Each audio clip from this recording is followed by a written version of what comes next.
기도서 강의 6번째 마지막 시간입니다. 유익한 것을 가까이 하고 무익한 것을 멀리하라. 이것이 오늘 말씀의 주제입니다. 이것은 신앙의 원리이고 인생의 원리입니다. 하나님을 선한 것을 주님이 원하는 것을 가까이 하고요. 무익하고 마귀에 속한 것을 멀리하는 것. 그게 신앙의 승리, 인생의 승리의 비결입니다. 바울은 거짓의 섬 그레데 섬에 그 어린 교회의 영혼들에게 믿을 만한 신뢰하는 영적인 아들 디도를 보냅니다. 그곳 섬 교인들이 거짓 가르침을 많이 받고 있는데 그 가르침에서 벗어나 성령의 은혜, 하나님의 일꾼을 세우고 아름다운 교회로 성장하게 해달라고 사명을 갖고 그를 파송합니다. 그래서 사람들을 이렇게 양육해라, 이렇게 세워라. 그 결론적인 말로 그레데 사람에게 이것을 꼭 강조하라 라고 말한 것이 유익한 것을 가까이 하고 무익한 것을 멀리하라 라는 결론입니다. 오늘 9절 3장 8절에 보면 이 말이 밉부도다. 원하건대 너는 이런 것들에 대하여 굳세게 말하라. 이는 하나님을 믿는 자로 하여금 조심하여 선한 일을 힘쓰게 하려 함이라. 이것은 아름다우며 사람들에게 유익하니라. 또 보세요. 그 다음 구절 9절에 보면 그러나 어리석은 변론과 족보 이야기와 분쟁과 율법에 대한 다툼은 피하라. 이것은 무익한 것이요 헛된 것이니라.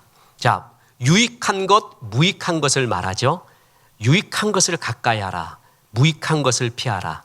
전혀 어렵지 않고 그러나 신앙과 인생의 가장 귀한 진리를 여기에 담고 있습니다. 첫 번째로 유익한 것을 가까이 하라고 말씀합니다. 다시 3장 8절 보겠습니다. 이 말이 밉부도다. 원하건대 너는 이 여러 것에 대하여 굳세게 말하라. 이는 하나님을 믿는 자들로 하여금 조심하여 선한 일을 힘쓰게 하려 함이라. 이것은 아름다우며 사람들에게 유익하니라. 성경에서 유익한 것을 말할 때는요, 구원에 관련된 건가, 또한 내가 예수님의 성품을 담는 성화에 관련된 건가, 이것을 유익하다고 합니다. 그리고 선한 일은 뭐냐 하면은 구원에 관련된 복음을 전하는 일, 그리고 성화를 이루는 일에 관련된 회개의 일, 권면의 일, 사랑의 일, 이 모든 것을 선한 일이라고 합니다. 그래서 성경은 선한 일을 힘쓰라 라고 말합니다. 뿐만 아니라 선한 사람을 가까이 하라라고 말합니다. 구체적으로 선한 일에 힘써라, 그리고 선한 사람을 가까이 하라. 바울은 위기를 겪고 있는 그레데 교인들의 문제를 수습하고 그들을 잘 양육하기 위해서 사람들을 파견합니다. 보세요. 3장 12절. 내가 아데마나 두기고를 네게 보내리니 이때 내가 급히 니고볼리로 네게 오라. 내가 거기서 겨울을 지내기로 작정하였노라. 자, 바울은 디도에게 자기가 있는 니고볼리로 오라고 말합니다. 그러면서 왜 오라고 하냐면은 아직까지 디도가 훌륭한 사역자임에도 불구하고 그레데 그 거짓의 섬을 수습하고 선한 양육을 하기에는 아직까지 어리다라고 판단하는 것 같습니다. 그래서 디도를 자기 있는 곳으로 데리고 와서 기도해주고 축복해주고 더 양육해줍니다. 힘을 북돋아주면서 그러면서 다시 보내려고 합니다. 그때 그레데 섬에 지도력의 공백이 있잖아요. 그래서 그때 아데마와 두기고라는 두 사람의 지도자를 그레데로 보냅니다. 그런데 이 두 사람만 보낸 것이 아니라 3장 13절 보십시오. 율법 교사 세나와 및 아볼로를 급히 먼저 보내어 그들로 부족함이 없게 하고. 자, 율법 교사와 아볼로. 율법 교사는 법률과 변호사를 의미합니다. 세나라는 이 사람은 로마 명칭의 이름이고요. 아마 이방 출신의 그리스도인 변호사였을 것입니다. 이 세나라는 사람은 성경에 더 이상 잘 나오진 않았지만 변호사의 일을 하면서 주의 일을 하는, 그리스도의 일을 하는, 복음을 전하는 순회 전도자였을 것이다. 이렇게 상상하고 있습니다. 그 사람 보내겠다. 또 아볼로를 또 먼저 보낸대요. 사도행전에 보면 성경과 말씀에 아주 능통했던 최고의 성경 교사 아볼로, 얼마나 능통하고 뛰어났냐 하면은 고린도 교회에 그리스도파, 또한 바울파, 아볼로파가 있을 정도로 아볼로가 높은 봉우리에 있었던 최고의 성경 교사 중에 하나입니다. 바울 사도는 그레데라는 작은 교회, 그 섬, 거짓과 위선과 그리고 헛된 열매에 빠져 있는 그 섬을, 그 교회를 제대로 세우기 위해서 큰 노력을 합니다. 아데마 보내고 두기고 보내고 세나 보내고 아볼로 보내고 디도를 다시 불러서 격려하고 다시 재무장시키고 다시 양육을 하고 또 보내고, 이렇게 이것이 진짜 목자의 심정인 것 같습니다. 이것이 정말 주님이 원하시는 마음이었고 하나님이 그레데 섬을 원하는 마음. 그러면서 그들을 보내는데 율법 교사와 세나와 및 아볼로를 급히 먼저 보낸다. 그들로 부족함이 없게 하라. 이 사람들은 선한 사람들이라. 그들의 부족함 없도록 잘 채워줘라. 그들을 잘 가까이 하라. 그래서 13장 14절에 보면 또 우리 사람들도 열매 없는 자가 되지 않게 하기 위하여 필요한 것을 준비하는 좋은 일 힘쓰기를 배우게 하라. 그래서 열매 없는 인생이 아니라 열매 있는 인생으로 살아라. 열매 있는 인생은요, 주님이 간단히 말합니다. 선한 일에 집중해라. 선한 사역을 하고 있는 사람들, 선한 사람들에 집중하라. 그리하면 열매 맺는 인생이 된다라고 말하고 있습니다. 인생은 꽃 인생과 열매 인생이 있습니다. 어떤 사람은 자기의 꽃 자랑하느라고 열매는 하나도 없이 꽃 인생으로 살다가 많은 인생이 있습니다. 삼류 인생입니다. 어떤 사람은 꽃이 아니라 선한 열매, 선한 일, 나를 통해 많은 사람이 구원을 얻는 선한 열매, 내가 예수 그리스도의 성품을 닮아가는 선한 열매, 열매 인생에 집중을 합니다. 너는 열매 인생이 되라. 선한 열매 없는 자가 되지 않게 하기 위하여 선한 일에 집중해라. 선한 사람에 집중해라. 그들의 필요를 채워주고 그들과 동행하라. 그럴 때 그것이 너에게 유익한 것이 되어 선한 열매의 인생이 된다. 어려운 것 하나도 없습니다. 그렇습니다. 사람은 좋은 사람 만나잖아요. 그러면 치유가 됩니다. 하나님이 선한 사람을 같이 동행하게 하면서 나를 치유하고 회복시키는 것도 하나님의 역사 가운데 하나입니다. 그래서 그것이 굉장히 유익한 것입니다. 바울이요, 2차 전도 여행을 하면서 피로가 누적되어 있었습니다. 2차 전도 여행 때 굉장히 중요한 곳 중에 하나가 데살로니가입니다. 그 데살로니가에 갔을 때 불과 몇 주 동안만 복음 전하고 급히 피해야 됐습니다. 그 깡패들 때문에요. 그 깡패들이 바울을 두들겨 패려고 해서 바울이 이제 신라와 함께 도망을 치게 되거든요. 근데 그때 그 데살로니가에서 전했던 몇 주간의 복음이 굉장히 에스프레소 같은 복음이었습니다. 재림에 대한 거였습니다. 근데 그걸 듣고 성도들이 막 불타오르는 거예요. 뜨거워서 견디지를 못하는 거예요. 이 말씀은 몇 주간만 들어서는 안 됩니다. 바울 빨리 좀 얘기해 주십시오 할 정도로 너무 에스프레소 같이 진한 복음이었습니다. 더 전했어야 됩니다. 근데 이 깡패들이 바울 두들겨 패고 죽이려고 하니까 바울과 실라가 피난을 갔는데 어디로 갔냐면 바로 베레아 사람들한테 갔습니다. 그때 베레아 사람들에게 하나님이 인도했고요. 이들을 만나면서 바울과 실라가 회복이 됩니다. 베레아 사람들은 참 좋은 사람이었습니다. 좋은 공기와 같은 사람이었습니다. 성경적 표현에 의하면 추수하는 날 얼음 냉수 같은 사람들이었습니다. 바울과 실라가 이들을 만나면서 회복이 됩니다. 하나님이 나를 회복시키는, 유익하게 회복시키는 방법 중에 하나가 찬송하고 기도하고 기도원 가고 성경 볼 때 치유와 회복이 있어요. 그것만이 방법이 아닙니다. 또 하나의 방법이 뭐냐면 좋은 사람을 만나게 합니다. 그래서 그 사람과 만나 교제하게 해요. 그때 하나님의 마음이 이렇구나, 주의 성품이 이렇고 주님의 일에 힘쓰는 사람이 이렇구나라는 것을 감동을 받아요. 그런 사람을 실제로 보게 만들어요. 그러면서 내 문제를 해결하게 하고 하나님 앞에 나도 이렇게 살아야지 하면서 치유와 회복이 일어나게 합니다. 좋은 사람 만나는 것, 축복 중에 축복입니다. 내가 좋은 사람이 되는 것, 그것은 더 큰 축복입니다. 바울은 이들을 만나게 됩니다. 그레데 섬에 남겨져 있는 사람들에게 디도야, 너는 이렇게 가르쳐라. 유익한 것에 가까이 해라. 유익한 것은 선한 일이다. 선한 일, 복음 전하는 일, 주님을 닮아가는 일, 거기에 집중하게끔 해라. 또한 내가 선한 사람들을 보내는데 그 사람들의 필요를 채워주고 동행하고 그들과 함께 이야기하고 하나님 이야기하면서 회복되라. 유익한 일, 유익한 사람에게 집중하라라고 그렇게 전하라.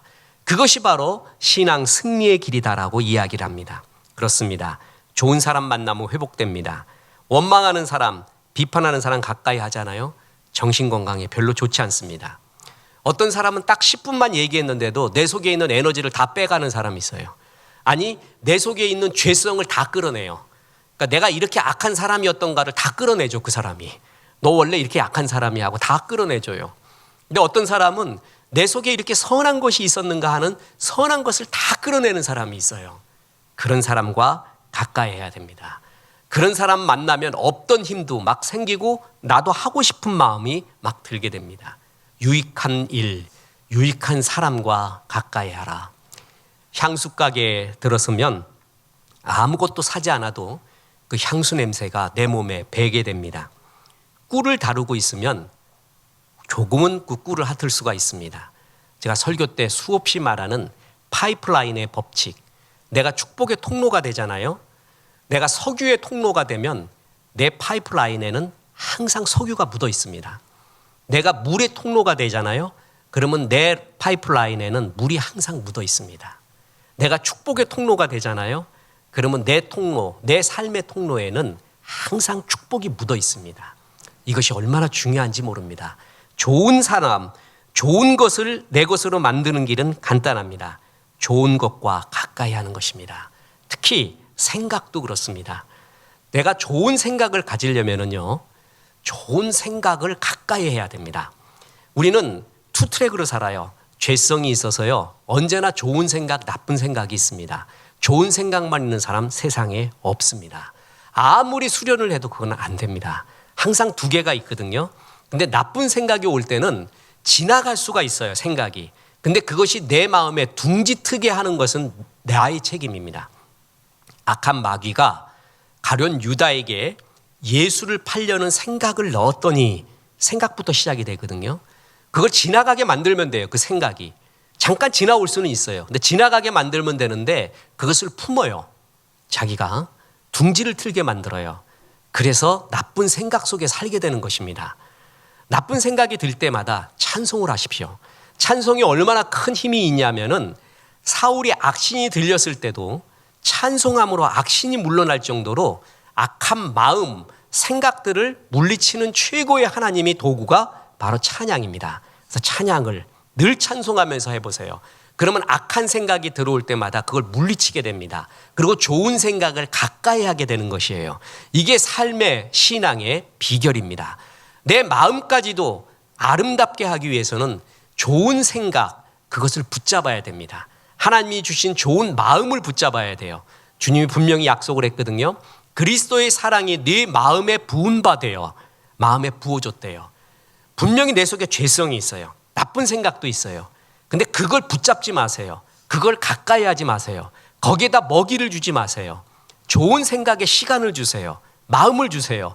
그리고 그것을 계속 말하세요. 그럼으로써 그 좋은 것을 가까이 함으로써 하나님이 기뻐하는 삶을 살 수가 있다는 것입니다. 그러면 좋은 것을, 유익한 것을 가까이 하라의 반대가 뭐죠?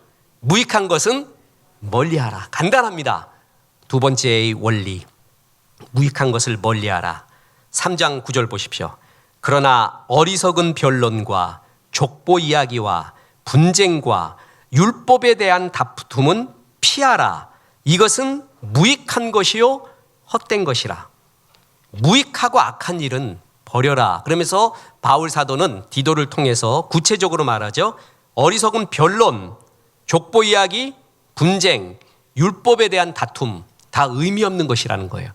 필요가 없는 것은 아니지만 의미가 없어요. 거기에 네 마음 두지 말라는 거예요. 거기에 네 인생도 걸지 말라는 거예요. 변론을 하지 마라. 디모데서에서도 변론 피하라고 수없이 말합니다. 변론 아주 간단히 말합니다. 비본질적인 것 갖고 목숨 걸지 말라는 거예요. 세상에 악이 많거든요. 악에 대한 여러 가지 정의 중에 하나가 뭐냐면 비본질이 본질을 이길 때 그것을 악이라고 합니다. 그렇게 필요 없는 것들이 있어요. 거기에 목숨 걸 필요는 없어요. 본질적인 것은 고수해야 되지만 비본질적인 것에는 굉장히 많이 마음을 열어줘야 됩니다. 여러분 진짜 교회 건축할 때요, 빨간 카페트를 하느냐 녹색 카페트를 하느냐 사람 나눠져 가지고, 이게 지금 우리가 정말 들으면 웃기잖아요. 그거 갖고 교인들이 나눠져요. 그래 갖고 싸워 갖고 대판 난리 난 육박전이 벌어진 일도 있습니다. 이런 필요 없는 것은요, 변론을 피해야 됩니다. 성경이 침묵하고 있는 게 있거든요. 오직 하나님께만 속한 신비한 것들이 있어요. 그런 해석을 쉽게 그냥 그까지 가지 말아야 돼요. 성경 해석학에서 아주 중요한 게 뭐냐면요, 성경이 말하고 있는 만큼만 가면 됩니다. 특히 구원론 같은 것은 구체적으로 말해주고 있거든요. 제일 중요하기 때문에 그래요. 근데 천사와 마귀, 귀신 이런 것들은 많이 열어주지를 않았어요. 그러면 거기까지만 가면 돼요. 그런데 그것을 다 한다고 얘기하는 부류가 바로 이단입니다. 이단들은 다 한대요. 제 미국에 있을 때 제 지도 교수가 다니엘 블락입니다. 오죽했으면 이름을 다니엘이라고 불렀겠어요. 다니엘서에 목숨을 건 평생 사명으로 하는, 그래서 다니엘서의 최고의 권위자입니다. 근데 교수님 얼마나 하셨습니까? 그러니까 아직 3분의 2 했대요.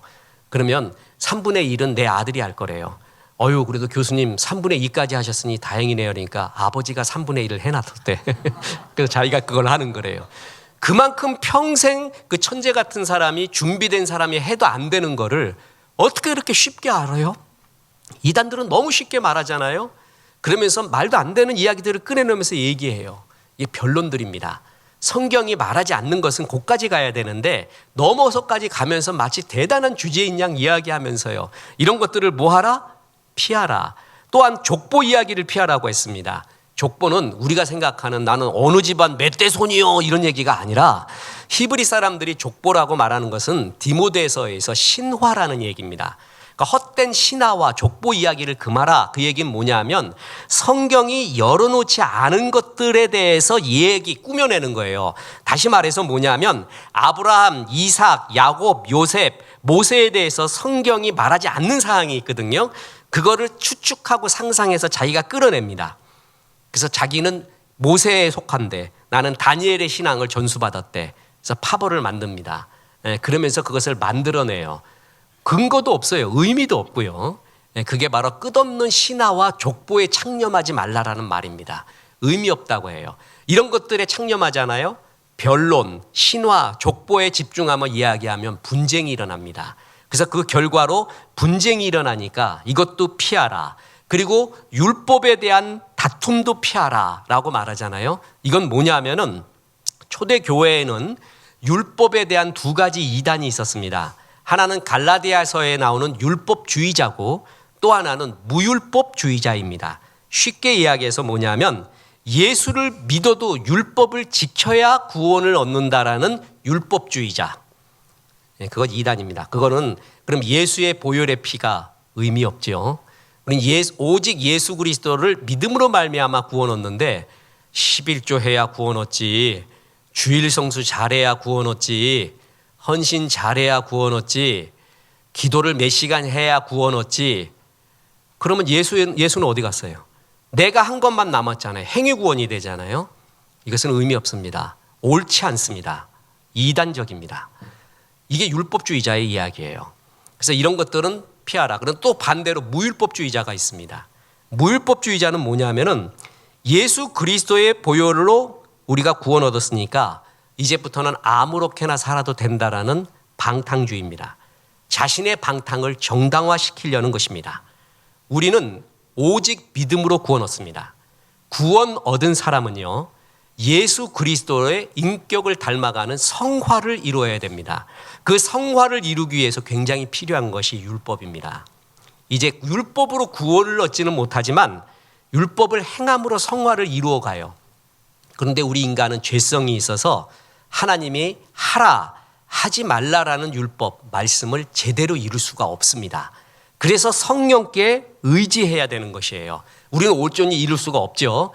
자, 이것마저도 다 부인하고 이제 율법 하나님이 하라고 하지 말라고 한 거 다 필요 없다. 자기 마음대로 산다. 이게 무율법주의자예요.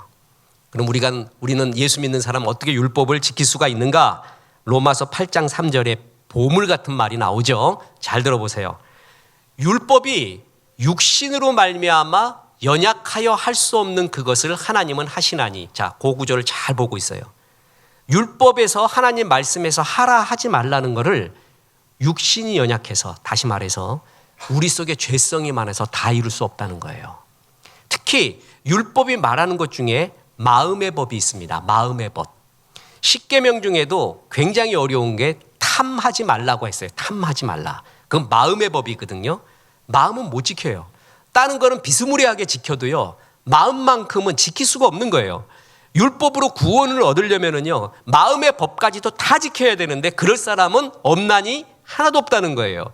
그래서 율법은 우리에 있는 죄성으로 말미암아 다 지킬 수가 없는 것이에요.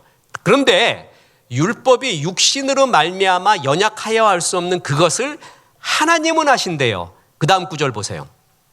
곧 죄로 말미암아 자기 아들을 죄 있는 육신의 모양으로 보내요. 육신의 죄를 정하사. 그 다음 구절 4절. 육신을 따르지 않고 그 영을 따라 행하는 우리에게 율법의 요구가 이루어지게 하려 하심이니라. 자, 육신의 생각을 쫓잖아요. 우리의 죄성을 쫓는 우리의 삶은 절대 안 된대요. 하나님이 하라 하지 말라는 것을 이룰 수가 없어요. 근데 육신을 쫓지 않고 그 영, 성령을 쫓아 행하는 자에게는 율법의 요구를 이루어지게끔 우리에게 힘을 주신다. 다시 말해서 성령을 쫓아 행하는 거예요. 하나님의 말씀을 쫓아 행하고 은혜를 쫓아 행하면은 어느덧 내가 하나님이 하라 하지 말라는 율법의 요구를 이루어가고 있는 내 자신을 보게 된다는 것이에요. 그래서 우리는 우리의 힘으로 할 수 없지만 성령의 힘으로 율법을, 하나님의 말씀을 하나둘씩 이루어가고 있어요. 완벽하지는 않지만 그게 성화의 과정이에요. 이것이 가능하다. 로마서가 이렇게 보석 같은 말입니다. 우리 자식한테요, 시간 투자해라, 마음을 줘라, 돈을 써라, 네 자녀를 사랑하라라는 구절이 성경에 없는 거 아십니까? 부모를 사랑하라, 남편을 사랑하라, 아내를 사랑하라는 있어도 자녀 사랑하는 구절이 없어요. 왜냐하면 다 사랑하니까. 그 구절은 말할 필요가 없어요. 대신에 네 생각대로 사랑하지 말고 네 생각대로 사랑해서 자녀를 노엽게 하지 말라는 구절은 나오죠. 사랑의 방식을 말하는데 그만큼 본능적으로 정말 자녀는 사랑해요. 자녀 사랑해서 마음 쓰지요, 돈 쓰지요, 생각 쓰지요, 시간 쓰지요. 율법의 요구를 자연적으로 이루고 있어. 뭐 하면은? 사랑하면 그게 힘들지 않게 율법의 요구를 이루고 가고 있어요. 주님을 사랑하는 영으로 충만하잖아요. 그러면 율법이 하라 하지 말라는 것을 그냥 저절로 이루어 간다는 거예요. 율법이 육신으로 말미암아 연약하여 할 수 없는 그것을 하나님은 하시나니 곧 육신을 좇지 아니하고 그 영을 좇아 행하는 자에게 율법의 요구를 이루어지게 한다. 그러니까 성령조차 행하면 가능해지는 역사가, 가능성이 우리에게 열린다는 거예요. 예를 들어 보겠습니다. 보십시오.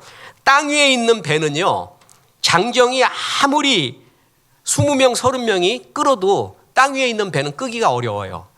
근데 배가 밀물이 들어왔습니다. 배가 떴습니다. 그러면 몇 명이 끌어도 배가 움직입니다. 땅 위에 있는 배. 은혜가 없잖아요. 성령의 역사 없으면 끌 수가 없습니다. 율법의 요구를. 근데 성령으로 충만해요. 물이 찼어요. 그때는 조금만 움직여도 움직일 수가 있는 겁니다.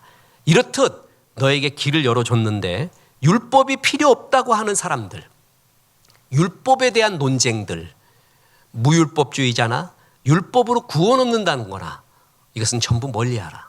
이런 변론과 논쟁을 피하라. 그리고 또 뭐라고요? 악한 사람들을 멀리하라. 자, 아까 뭐라 그랬습니까? 유익한 것을 가까이 하기 위해서 선한 일, 구원에 관련된 일을 가까이 하고 그 선한 일을 하는 사람들과 가까이 하라 그랬잖아요. 무익한 일을 멀리하라. 그리고 악한 사람, 마귀에 속한 사람, 무익한 사람은 멀리하라고 말합니다. 대표적으로 3장 10절입니다. 보십시오. 이단에 속한 사람을 한두 번 훈계한 후에 멀리하라. 여러분, 이단은 여러분 영역이 아닙니다. 여호와 증인이 오고 JMS가 오고 신천지가 오잖아요. 그러면 그냥 훈계하십시오. 그렇게 믿지 말라고. 그리고 변론하지 마십시오. 그들은 훈련받은 사람들입니다.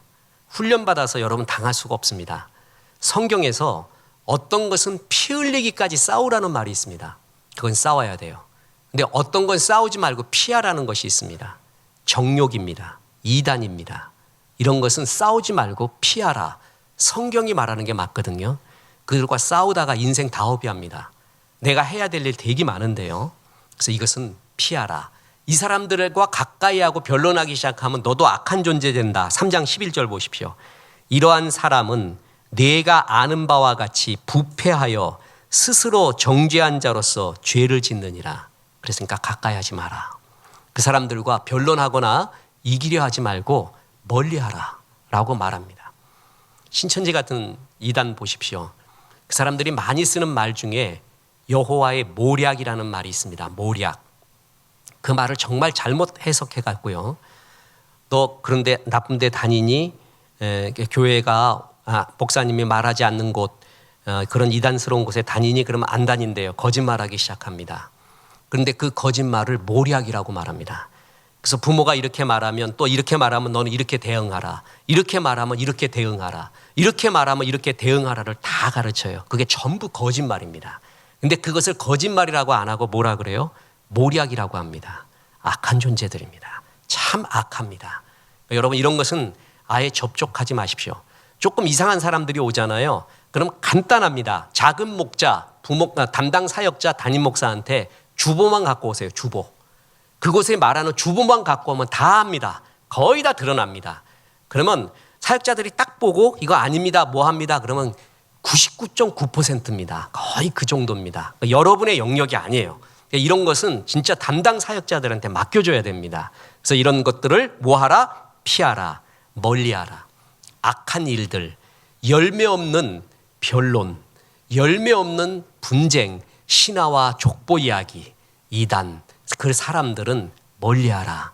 이것이 신앙의 승리의 조건이다 라고 말합니다. 보십시오. 존 고든의 에너지 버스라는 재밌는 책이 있는데 네가 버스 운전을 하는데 절대 네 에너지를 뺏는 사람들은 태우지 마라. 좋은 사람을 태워라 라고 말합니다. 양동이에 개를 집어넣으면요. 개, 옛날에 충청도에 부흥회 갔는데 부흥회 다 끝나고 거기 있는 집사님이 목사님 그이 잡으러 가요. 그래서 나는 그 사람인 줄 알았어요. 그 사람. 그 사람이 교회 안 와갖고 그 사람 좀 잡으러 가자라고 하는 줄 알았더니 그이가 개더구만. 그래서 갑시다 그랬더니 진짜 가려고 하는데 이상한 데로 가려고 하는 거예요. 양동이에 개를 집어넣으면 아무 개도 못 나온대요. 그래서 실제로 실험해 봤는데 나오긴 나온대요. 근데 많이 못 나온대요. 개가 나오려고 막 바깥으로 올라가잖아요. 그럼 다른 개가 뒷다리 붙잡고 자기가 간다고. 그래서 못 나오게 합니다. 이런 문화를 가진 공동체가 있습니다. 누가 하나 세워주질 않아요. 높여주질 않고 그렇게 끌어내리는 그런 곳이 있습니다. 만약에 그런 곳에 내가 피치 못하게 들어가잖아요. 피할 수 없어요, 이곳을. 그러면 기도해야 돼요. 그런데 그렇지 않고 내가 의지적으로 피할 수 있잖아요. 그럼 그곳은 안 들어가야 됩니다. 거기서 싸울 생각하지 마십시오. 그곳은 피해야 됩니다. 싸워 이기는 것이 아니라 피해야 되는 것입니다. 아담과 하와는 하나님을 가까이 하다가 사단을 가까이 했습니다. 하나님을 가까이 할 때는 에덴 동산이었는데 사단을 가까이 하면서부터 신라곤이 됩니다. 그래서 창세기부터의 교훈이 있습니다. 사람은 가까이 하는 것에 영향을 받는다라는 것입니다. 제가 목회와 인생의 3대 깨달음이라고 한 20번 이상 말했죠. 사람은 가까이 하는 것에 결정적인 영향을 받습니다. 나중에 가까이 하는 사람 말과 똑같이 합니다. 그 사람의 생각과 똑같이 합니다. 정말 놀랄 정도입니다. 정말 놀라울 정도로 똑같아집니다. 선한 사람을 가까이 하는 것이 너무나 중요합니다. 고려 말에 정몽주의 어머니가 정몽주에게 주었다라는 것으로 여겨지는 시가 있죠. 그 시에 뭐라 그럽니까? 까마귀 우는 꼴 백로야 가지 마라. 성난 까마귀 흰빛을 세우나니 청파에 고이 씻은 몸 더럽힐까 하노라. 까마귀 우는 꼴 백로야 가지 마라. 똑같아진다는 거예요. 진짜 지혜는 선한 곳을 가까이 하는 거예요. 인생의 문제는 본질의 문제가 아니라 자리의 문제입니다. 본질은 전부 죄인입니다. 다 나쁜 놈들입니다. 다만 의인처럼 보이는 사람은 11일 계명인 들키지 말라를 잘 지켰을 뿐입니다. 들키지 않아서 그렇지 다 똑같은 사람들입니다. 그래서 의인은 없습니다. 본질은 전부 죄인이요 죄성이에요. 근데 뭐가 삶의 차이가 나냐면 자리의 차이예요. 그래서 시냇가에 심기운 나무는 시절을 쫓아 과실을 맺는다고 했죠. 그 나무가 사막에 심겨져 보세요. 고사목이 됩니다. 똑같은 나무인데, 근데 똑같은 나무가 어디에 심겨졌어요? 시냇가에 심겨져서 열매를 맺는 거예요. 인생은 본질의 문제 아니에요. 다 똑같은 놈들이에요. 근데 어느 자리에 있느냐? 생명의 자리에 있느냐? 죽음의 자리에 있느냐? 자리의 문제입니다. 그래서 생명의 자리를 가까이 하라. 이게 하나님이 디도를 통해서 그레데선 사람들에게 신앙의 결정적인 것을 위해서 전해주는 중요한 결론이라는 것이죠. 보십시오. 왕들이 있습니다. 리더들이 있습니다. 우리는 크고 작은 리더잖아요. 하나님이 왕에게, 리더에게 주는 결정적인 말씀이 있습니다. 신명기 17장 18절부터입니다. 그가 왕 위에 오르거든 이 율법서의 등사본을 레위 사람 제사장 앞에서 책에 기록하여 평생에 자기 옆에 두고 읽어. 성경의 필사본이죠. 그걸 평생 옆에 두고 읽어 그의 하나님 여호와 경외하기를 배우며 이 율법의 모든 말과 이 규례를 지켜 행할 것이라. 그리하면 그의 마음이 그의 형제 위에 교만하지 아니하고 이 명령에서 떠나 좌로나 우로나 치우치지 아니하리니 이스라엘 중에서 그와 그 자손이 왕 위에 있는 날이 장구하리라. 왕한테 한마디 합니다. 성경 가까이 해라. 옆에 둬라. 끝없이 읽어라. 내게 지금 가장 가까이 하는 거 있잖아요. 내가. 그것이 10년 후의 나의 모습입니다. 무엇을 가까이 하고 있느냐는 내가 어떻게 살 것인가를 예언하고 있습니다. 왕한테 말합니다. 성경 가까이 해라. 아예 옆에다 둬라. 곤도 마리아의 정리의 마법. 아주 베스트 초유의 슈퍼셀러죠. 설레지 않는 것은 다 버려라. 나이 들수록 설레는 것, 감동을 주는 것, 선한 열매를 맺는 것만 옆에 둬라. 설레지 않는 것은 다 버려라. 그것은 물건, 열정, 관계까지 포함됩니다. 그렇게 살아야 된다. 날이 갈수록 설레고 감동을 주고 열매를 맺는 것을 가까이 하라. 나머진 버려라. 이렇게까지 말하고 있습니다. 그래서 야고보서 4장 8절에 하나님을 가까이 하라. 그리하면 너희를 가까이 하시리라. 하나님이 가까이 하면 다 끝납니다. 우리 인생에 얼음 같은 게 있거든요. 목사에게도 있고 어느 성도에도 내 인생에 어두운 얼음 같은 것이 없는 인생은 없습니다. 나한테 그거 있다 이상하게 생각하지 마요. 정상적이기 때문에 있는 거예요.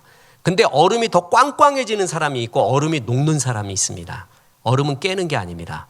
얼음은 태양 가까이 가면 녹습니다. 근데 내가 아직도 이렇게 땅땅한 얼음의 생각, 얼음의 삶이 있다라는 것은 하나님 가까이 가지 않았기 때문에 이것을 갖고 있는 경우가 많습니다. 거리의 문제입니다. 하나님을 가까이 하라. 그러면 그가 너를 가까이 할 때 내 얼음들이 녹기 시작을 합니다. 자동문 아세요? 나는 근래 알았습니다. 자동문도 가까이 가야 열린다는 거. 나는 약간 이런 게 늦어요. 약간 깨달음이. 다른 사람은 다 열리는데 나는 잘 안 열려. 그럼 난 겸손해서 너 멀리 서갖고 이렇게 서 있는데 열려라 참깨. 그런데 안 열려요. 알고 보니까 가까이 가야 센서가 작용해서 그게 이제 인식이 돼서 열리나 봐요. 조금 늦습니다. 여러분이 저를 위해 기도해 줘야 될 이유가 굉장히 많은 거예요. 가까이 가야 자동문도 뭐라고요? 열립니다. 이것입니다. 성경에서 창세기부터 우리에게 말하는 원리. 그게 하나님을 가까이 하라. 지도자로서 아니면 우리 일생에서요. 정말 아리까리한 인도말로 긴가민가만 프랑스어로는 알쏭달쏭한 정말 5대5예요. 선택에 있어서 정말 선택에 5대5가 있어요. 이럴 때 어떤 것을 선택하느냐 피말리는 경우가 있습니다. 다윗이 그랬습니다. 사무엘상 23장에 보면 그알라 백성의 이야기가 나오거든요. 이 그알라 백성이 블레셋의 침공을 받아서 멸족 위기에 처합니다. 이 그알라 백성을 구해야 되는 책임이 사울 왕한테 있습니다. 근데 사울 왕은 자기 마음을 이런 왕권, 이런 일에 쓰지 않고 다윗 죽이는 데 온 마음 다 쓰고 있습니다. 제일 불쌍한 인생이에요. 그 왕으로서의 권위, 힘, 젊음, 지혜, 지략 모든 거를 선한 일에 쓸 수 있음에도 불구하고 마음 하나 뺏기고 나니까 엉뚱한 곳에 의미 없는 곳에 온 마음 다 쏟고 있어요. 다윗 죽인다고. 다윗이 불쌍해 죽겠어요. 그알라 백성이. 그래서 그알라를 도우러 갈까? 참모들이 반대. 여러분 보세요. 다윗이 그알라 백성을 구하면은 마음도 편하고 하나님도 기뻐할 것 같아요. 근데 결정적인 위기인 거 아십니까? 그알라 구하러 가잖아요. 그러면 다윗의 위치가 노출되는 것입니다. 사울 왕의 추격을 받습니다. 다 죽을 수가 있어요. 그 다윗의 병력들은 오합지졸이에요. 사울은 정규군이고요. 이 두 개의 양날의 칼이에요. 이때 여러분 뭘 선택합니까? 모든 길은 로마로 통한다고요? 그 정복한 땅에 전부 길을 닦아요? 양날의 칼이죠. 로마가 힘이 있을 때는 그 속국들에게 쳐들어갈 수가 있잖아요. 평정할 수가 있는데 힘이 없을 때는 그들이 올 수가 있는 거예요. 그래서 로마에서 속국으로 길을 닦을까 말까? 이것도 5대5란 말이에요. 5대5. 이런 경우가 있어요. 정말 어려운 경우가 있어요. 이럴 때 어떻게 해야 되는가? 다윗은 그알라를 돕는 것으로 결정을 합니다. 그랬더니 다윗의 명성이 높아지고요. 가축과 군량미를 조달받습니다. 보통 전쟁 치르고 나면은 병력을 잃어야 하는데 군대가 600명으로 늘어납니다. 민심이 돌아서 다윗에게로 확 돌아서는 계기가 됩니다. 특히 중요한 대제사장들이 다윗에게로 돌아옵니다. 그 대표적인 게 아비아달입니다. 그알라를 돕는 것을 택한 것을 정말 잘한 거예요. 그죠? 이런 선택의 순간에 우리는 어떻게 해야 됩니까? 정말 피 말리는 경우가 있거든요. 자, 포스터 하나를 보겠습니다. 뿌리 깊은 나무. 여러분 이 드라마 저는 몇 주에 걸쳐서 저 드라마 다 봤습니다. 우리 거기에 또 신세경 청년 나오잖아요. 소희 역으로 나와요. 참 연기 굉장히 어렸을 때 같은데도 연기 참 잘합니다. 이걸 지은 사람이 이정명 작가, 소설가 아세요? 이정명 작가 우리 교회에서 그 전도지 소책자 만들었잖아요. 한 사람의 소중함 또 뭐 이런 것들 그거 받아보고 연락이 왔어요. 저한테. 그래갖고 그때부터 교제를 시작했습니다. 그래서 그 사람 다른 소설에 제가 추천서도 써주고 경건 이메일 보내고 같이 대화하고 훌륭한 작가들이 이렇게 감동받았다고 전도지에 아직도 전도지가 이렇게 역사하는 힘이 있습니다. 그 사람 근거로 만든 거잖아요. 그래서 거기에 보면은 밀본인 그 정도전의 조카인 전기준이가 끝까지 한글 반포하는 걸 방해하고 세종을 죽이려고 합니다. 특히 제일 감동적인 게 뭐냐면 그 세종과 전기준이 만나요. 터럭 바위에서 만나서 나는 왜 반대하고 세종은 왜 이것을 해야 되는가를 논쟁을 벌입니다. 그 논쟁에서 승자가 누구냐? 5대5입니다. 제가 보기에. 저는 그 논쟁이 굉장히 좋은 논쟁이라고 보거든요. 나는 왜 한글을 반포해야 되느냐? 나는 왜 반대하느냐? 그게 우열을 가릴 수 없는 5대5예요. 그래서 한글, 훈민정음, 해례본, 설명서 다 들어있는 걸 찾아서 없애려고 하는데 알고 보니까 세경자매, 소희역으로 나오는 우리 신세경 청년 자체가 훈민정음 해례본이었어요. 그런 것도 굉장히 기가 막힌 발상이었죠. 자, 한글 창제할 때요. 집현전에서 했다? 요즘 그렇게 역사 정통학파들 믿지 않습니다. 집현전의 대표적인 최만리 같은 사람 반대하잖아요. 정창손 반대하고요. 그래서 한글은 세종과 문종, 세종의 아들, 딸들이 만든 것이다라는 것이 거의 정설로 굳어지고 있습니다. 특히 최만리가 반대할 때는요. 자, 왜 이야기하냐면 한글 창제해야 되지 말아야 됩니다. 그러면서 보세요. 태정, 태세. 세종은 몇 대 왕이죠? 4대 왕. 아직 명나라로부터 조선의 정당성을 부여받지 못한 상황이었습니다.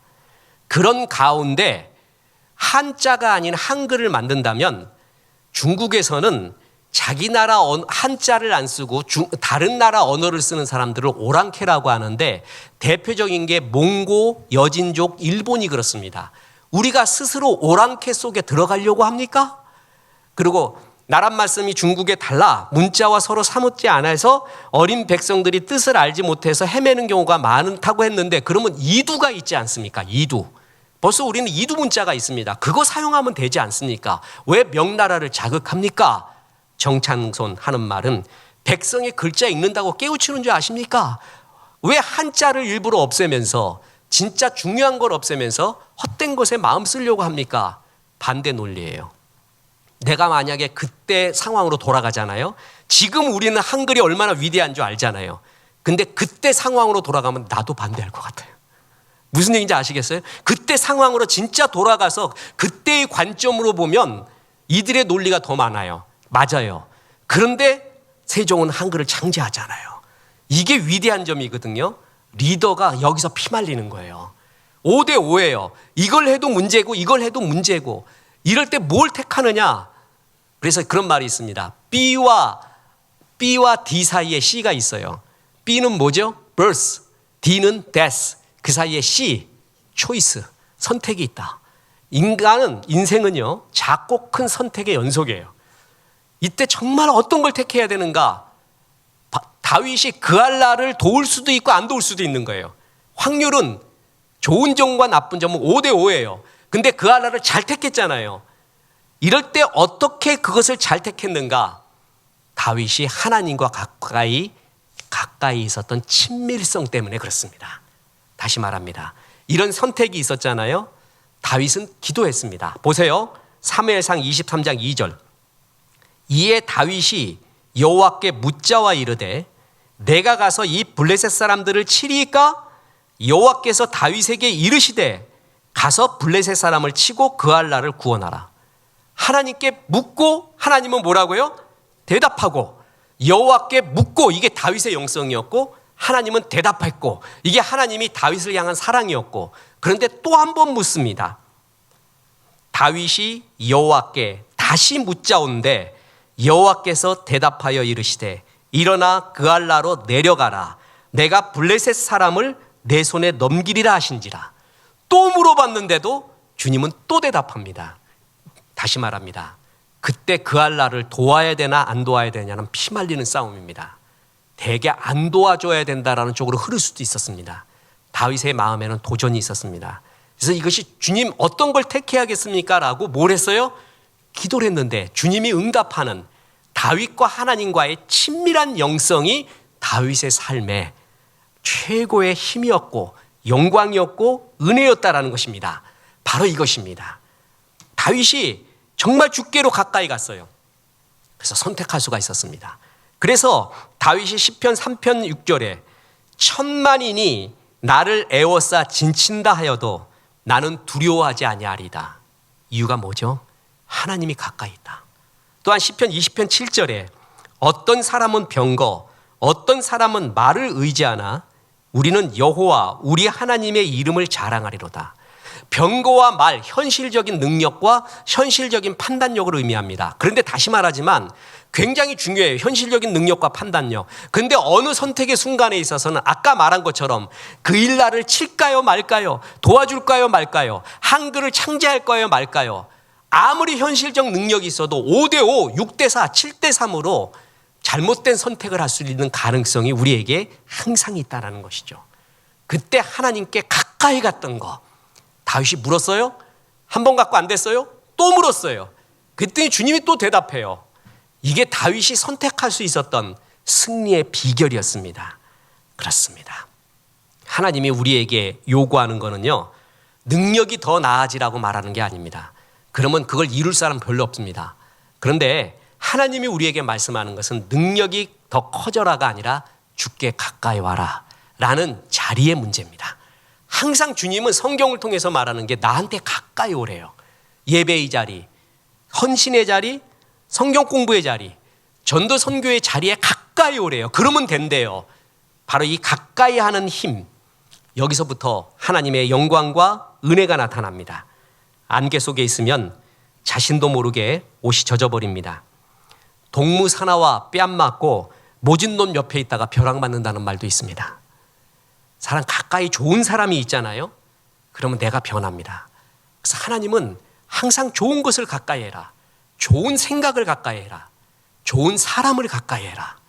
좋은 것에 네 시간을 투자해라. 나쁜 늑대, 악한 늑대에게 먹이 주지 마라. 좋은 늑대, 선한 열매가 있고 은혜가 있는 곳에 네 마음과 생각과 열정을 줘라. 너무 간단합니다. 근데 악한 마귀는 끝없이 의미 없는 열매 없는 것, 악한 것, 무익한 것에 마음과 생각과 물질과 모든 걸 쏟게끔 만들어요. 그래서 주님 주신 것을 다 낭비하게 만들어 버립니다. 그 좋은 것을 줘도요. 그래서 유익한 것을 가까이 하십시오. 다윗처럼 여기를 가까이 하십시오. 그래서 태양에 가까이 갈수록 내 속에 얼음이 다 녹고 내 인생이 하나님 앞에 선한 열매 인생이 됩니다. 그것이 디도서의 중요한 결론입니다. 좋은 것, 좋은 예배, 좋은 은혜를 사모하고 가까이 하시기를 주 예수의 이름으로 축원합니다. 우리 하나님 말씀 생각하며 찬송합니다. 난 예수가 좋다오. 예수를 찬송합니다.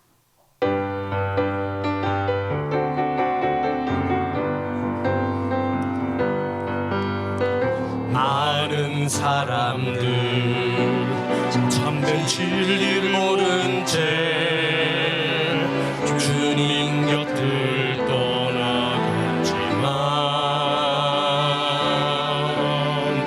내가 만난 주님은 참 사랑이었고 진리고 사망이었소.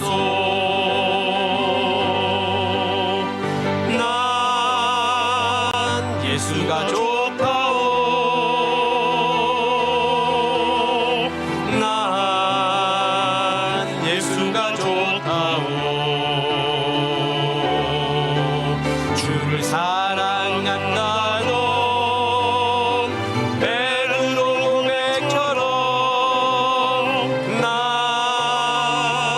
예수를 사랑한다. 다시 한번 난 예수가 좋다오. 예수가 좋다오.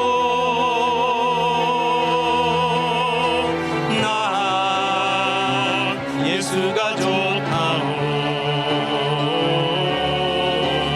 주를 사랑한다 넌 베드로 고백처럼 난 예수를 사랑한다오. 이제는 우리 구주 예수 그리스도의 은혜와 하나님의 크신 사랑과 성령님, 좋은 것, 유익한 것, 하나님의 일, 하나님의 사람 가까이 하라 말씀하심이 이 말씀에 아멘한 성도들에게 함께 하셔서 이제부터 끝날까지 크신 영광 받으시옵기를 우리 구주 예수 그리스도 이름으로 축원하옵나이다. 아멘.